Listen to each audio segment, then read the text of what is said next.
Mungkin ini video yang cukup panjang yang gue bahas tentang shifting menjadi seorang pengusaha. Karena setelah mendengar faktor eksternal tadi, gue rasa lu menjadi pusing. Dan apakah lu akan berubah pikiran tetap menjadi pengusaha atau enggak. Tapi jangan khawatir. Bagaimana kita memitigasi faktor eksternal tadi? Ada 5 cara, yaitu lewat teori 5 forces-nya.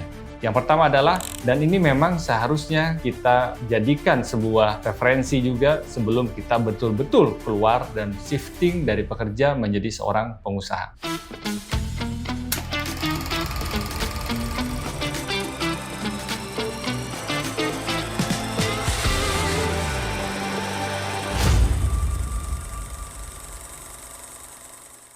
Assalamualaikum warahmatullahi wabarakatuh. Halo kawan-kawan semua, kembali lagi di channel BTW Break Time with Mr. Catur.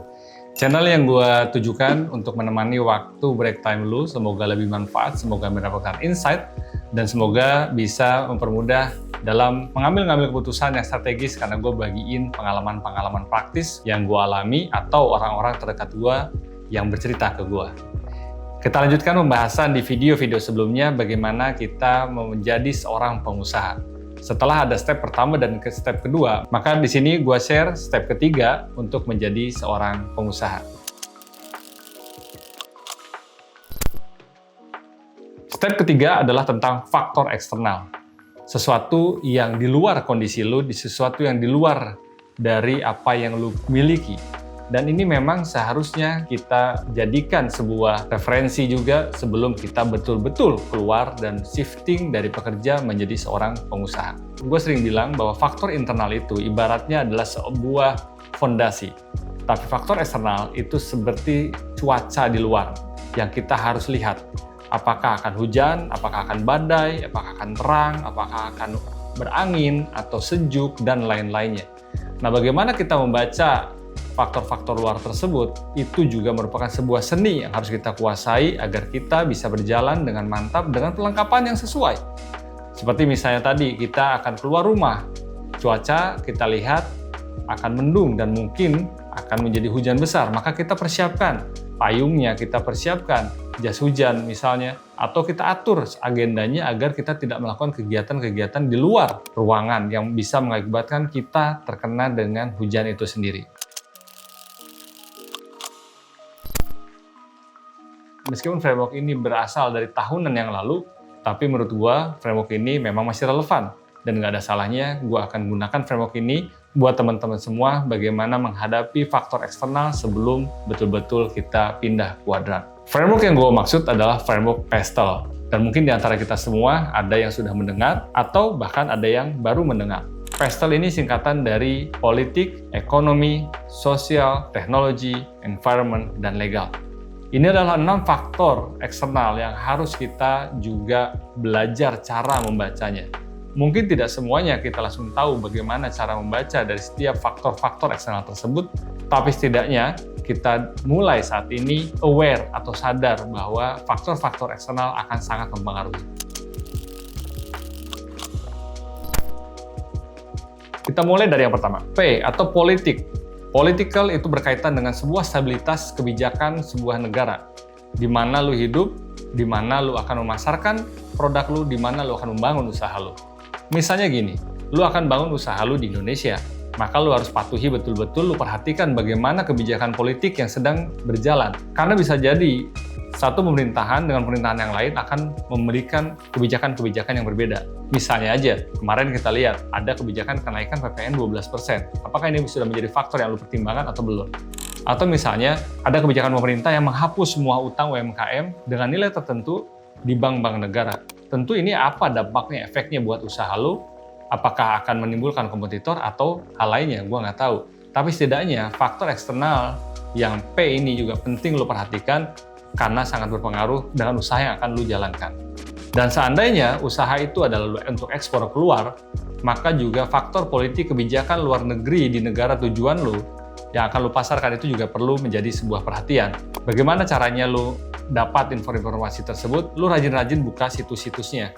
Lu rajin-rajin buka kebijakan-kebijakan ekonomi, kebijakan-kebijakan usaha dari setiap negara. Dan itu bisa banget dicari lewat Google. Ya, kedua adalah ekonomi. Ini terkait dengan daya beli, inflasi, dan tren konsumen yang ada. Jangan sampai kita tidak membaca hal tersebut, lalu kita salah dalam menentukan harga. Karena market yang kita tuju, ternyata daya belinya sedang turun. Kita tahu di tahun 2025 saat ini, banyak banget yang mengalami yang namanya penurunan daya beli di sektor kelas menengah. Padahal di tahun-tahun sebelumnya, kelas menengah itu menjadi favorit, menjadi target utama dari setiap pengusaha karena jumlahnya yang besar dan kemampuan daya belinya yang tinggi. Tapi sekarang, data menunjukkan bahwa hampir 10% lebih kelas menengah turun menjadi kelas bawah. Kenapa? Karena daya beli mereka yang semakin rendah. Dengan kondisi ekonomi di Indonesia saat ini, tentu kita harus hati-hati memilih target market, memilih mana yang memiliki masih daya beli yang sesuai dengan produk yang akan kita tawarkan. Nah, di sini kita harus cermat, kita harus lihat dengan tepat marketnya, sesuai dengan trennya, sesuai dengan daya belinya, dan kondisi ekonominya.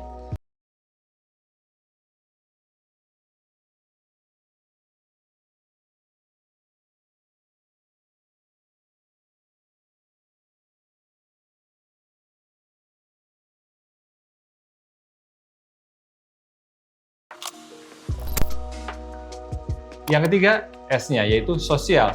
Bagaimana kita melihat perubahan gaya hidup dari masyarakat. Dulu kita dicekoki setelah pandemi maka gaya hidup akan semua digital, semua akan beli melalui online. Tapi nyatanya, pada saat kondisi sudah normal, yang kita sebut dengan new normal conditions, para pelanggan, para konsumen itu beralih kembali ke offline activity. Dan online banyak yang berguguran. Apalagi aplikasi-aplikasi menambahkan fitur-fitur mereka, biaya-biaya mereka yang semakin tidak kompetitif untuk jualan di platform online. Meskipun masih banyak cara-cara lain, meskipun masih banyak produk-produk yang memang layak, memang tepat dipasarkan atau dijual di produk online itu sendiri. Tapi sekali lagi, message-nya dari gua adalah bagaimana kita membaca perubahan gaya hidup dan nilai-nilai masyarakat. Misalnya saja sekarang banyak tren yang ikut serta dalam kegiatan boykot. Maka kalau kita udah tahu itu ada sebuah value baru di Indonesia, ada baiknya kita menjual produk-produk yang memang tidak ada kaitan atau afiliasi dengan apa-apa yang dinarasikan sebagai produk yang harus diboykot. Nah, kalau kita nggak paham, mungkin kita langsung beli produk, lalu kita memulai dengan jualan, tapi ternyata produk yang kita jual itu termasuk kategori produk yang akan kena imbas boykot yang sedang berjalan saat ini. Yang keempat adalah teknologi. Teknologi ini terkait dengan bagaimana kita membaca apa yang sedang berkembang, bagaimana menggunakannya, dan apakah konsumen kita, target market kita menggunakan teknologi tersebut. Dan juga tentunya kita, apakah kita perlu menggunakan teknologinya atau tidak. Misalnya saja yang sedang ramai, tentu kita tidak bisa menafikan yang namanya AI. Di mana-mana sekarang mengatakan bahwa AI akan menggantikan peran manusia. Nah, gue sendiri kurang sepakat, dan gue pernah bahas di video sebelumnya tentang AI, tetap yang dibutuhkan adalah ada sentuhan manusia. Tapi kita tidak bisa mengabaikan adanya teknologi baru berbasis AI. Nah, di sini kita harus melek teknologi, kita harus melihat apakah masyarakat menggunakan teknologi tersebut untuk menentukan putusan dia membeli atau tidak. Tentu di sini kita perlu belajar dan mengevaluasi teknologi yang berpengaruh terhadap produk atau jasa yang kita tawarkan. Dan teknologi ini juga biasanya juga terkait dengan bagaimana kompetitor kita menggunakannya. Apakah lebih efisien sehingga menurunkan harga jualnya dan menjadi lebih kompetitif, atau terkait juga dengan distribusinya yang lebih masif dengan otomasi yang dia lakukan. Jika kita belum bisa melakukan hal yang sama dengan kompetitor, maka apa yang harus kita lakukan? Di mana value-nya? Nah, inilah pentingnya kita memahami teknologi yang berpengaruh terhadap produk atau jasa kita. Dan ini tentu saja masih relate dengan Quran dalam Quran Surat Al-Hasyr ayat 18. Allah berfirman, A'udzubillahi minasyaitonirrajim, hai orang-orang yang beriman, bertakwalah kepada Allah, dan hendaklah setiap orang memperhatikan apa yang telah diperbuatnya untuk hari esok. Maka kita juga harus tahu apa akan tren terjadi dalam hal ini, teknologi-teknologi yang akan digunakan di dalam produk dan jasa yang sedang kita buat, yang sedang kita ikhtiarkan menjadi bagian dari usaha kita.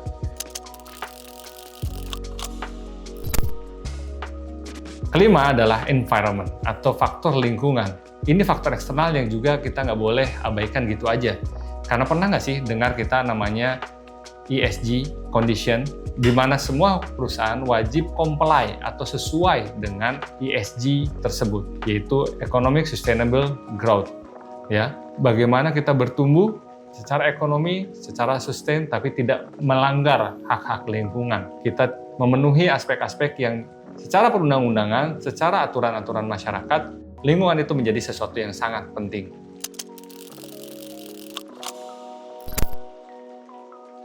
Yang keenam adalah L, yaitu faktor legal. Di sini gue pengen banget nekanin buat teman-teman semua, faktor legal ini sesuatu yang sangat penting. Karena banyak banget pelaku usaha dan termasuk teman-teman gue sendiri mengabaikan hal ini. Mereka lebih semangat jualan, mereka semangat buat produk, tapi lupa dengan legalitas, perizinan, dan hal-hal yang dibutuhkan dalam menjalankan usahanya. Karena kalau lu mau usaha lu berkembang, besar, dan sustain, maka lu nggak bisa mengabaikan tentang legalitas ini. Lu harus tunduk dan patuh dengan legalitas yang ada di sebuah negara. Kalau lu di Indonesia, ya lu pastiin dong, pahami benar-benar apa sih yang dibutuhkan untuk menjalankan sebuah usaha. Dan kalau usaha lu ekspor, lu juga pahami terkait dengan aturan-aturan yang ada di negara tujuan lu tersebut. Nah, ini bukan perkara tentang hanya bikin akte perusahaan, bukan perkara tentang bikin izin-izin yang ada di notaris, tapi juga bagaimana dengan peraturan perpajakannya. Bagaimana dengan sertifikat-sertifikat yang harus lu miliki. Misalnya, lu bikin usaha F&B, ya lu harus sesuaikan juga bahwa lu harus memenuhi unsur halalnya. Lu harus penuhi juga BP POM-nya. Lu harus penuhi juga sanitasi dan lain-lainnya. Nah, perhatikan betul-betul aspek legal yang lu butuhkan dalam menjalankan usaha lu itu sendiri. Karena kalau lu mengabaikan faktor yang terakhir ini, bisa aja pada saat lu usaha lu meningkat dan lu tersandung masalah legal, usaha lu bisa tutup kapan aja, bahkan bangkrut.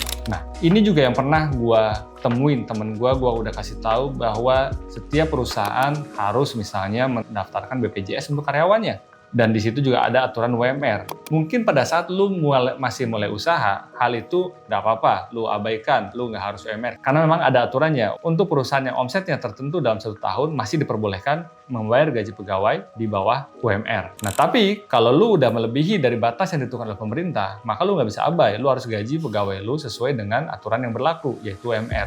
Nah, kalau lu ketahuan dan omset lu udah besar, lalu lu tidak sesuai dengan peraturan yang sudah ditetapkan oleh pemerintah, izin usaha lu bisa dicabut. Maka lu akan sia-sia membangun usaha selama ini, tapi karena tersangkut dengan izin, tersangkut dengan faktor legal, semuanya bisa hilang gitu aja.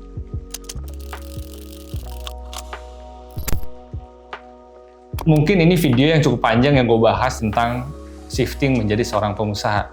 Karena setelah mendengar faktor eksternal tadi, gua rasa lu menjadi pusing. Dan apakah lu akan berubah pikiran tetap menjadi pengusaha atau enggak? Tapi jangan khawatir, dilakukan pelan-pelan. Karena memang menjadi seorang pengusaha itu bukan hanya sekedar niat, tapi bagaimana juga kita berani jalan dan kita tahu kapan angin sedang kencang atau tenang. Itulah mengapa pemahaman terhadap faktor eksternal harus jadi bagian skill dasar seseorang pengusaha. Sebelum bisnis, kita tanya dulu ekonomi sedang naik atau turun, daya beli pasar membaik atau tidak, apa tren teknologi yang sudah bergeser atau sedang akan kita hadapi di masa depan, bagaimana masyarakat terkait dengan gaya hidupnya, pandangannya, apakah masyarakat sedang memegang value tertentu, dan apakah ada faktor-faktor legal yang update yang harus kita penuhi dalam membangun usaha. Philip Kotler, seorang guru marketing, pernah berkata, "Marketing is not the art of finding clever ways to dispose of what you make. It is the art of creating genuine customer value." Artinya, jangan kita sibuk menjual apa yang kita merencanakan jual, tapi pahami apa yang orang butuhkan dari konteks yang sedang mereka alami. Dengan itu, maka kita menjadi relevan dan connection antara kita dengan pelanggan menjadi lebih kuat. Terakhir dari gua, bagaimana kita memitigasi faktor eksternal tadi, ada 5 cara, yaitu lewat teori 5 forces-nya. Yang pertama adalah kita lihat ancaman pendatang baru, bagaimana mudah atau tidak. Yang kedua, kekuatan tawar-menawar dari pembeli atau buying demand power. Yang ketiga adalah kekuatan tawar-menawar dari pemasok atau supplier power.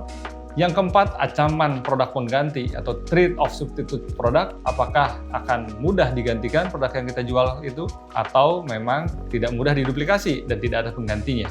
Yang kelima, bagaimana persaingan yang terjadi di antar pemain yang sudah ada saat ini. Nah, dengan 5 hal yang tadi, kita akan tahu bagaimana posisi customer terhadap produk kita, bagaimana posisi kita di mata supplier jika kita hanya punya 1 atau 2 supplier. Tentu posisi kita sangat lemah. Di video terpisah, gue jelaskan tentang 5 quarter analysis, bagaimana cara kita membaca 5 faktor tadi. Jadi, kalau lu mau resign dan buka usaha, jangan hanya melihat ke dalam, tapi lihat keluar juga. Pahami realita, petakan medan, bagaimana kondisi cuaca bisnis saat ini yang terjadi. Karena dunia usaha itu bukan hanya tempat menyalurkan semangat, tapi tempat menguji kesiapan. Dan siap itu bukan sekedar niat, tapi juga ilmu dan perhitungan. Gua Mr. Catur, hidup taat, hidup sehat, hidup manfaat.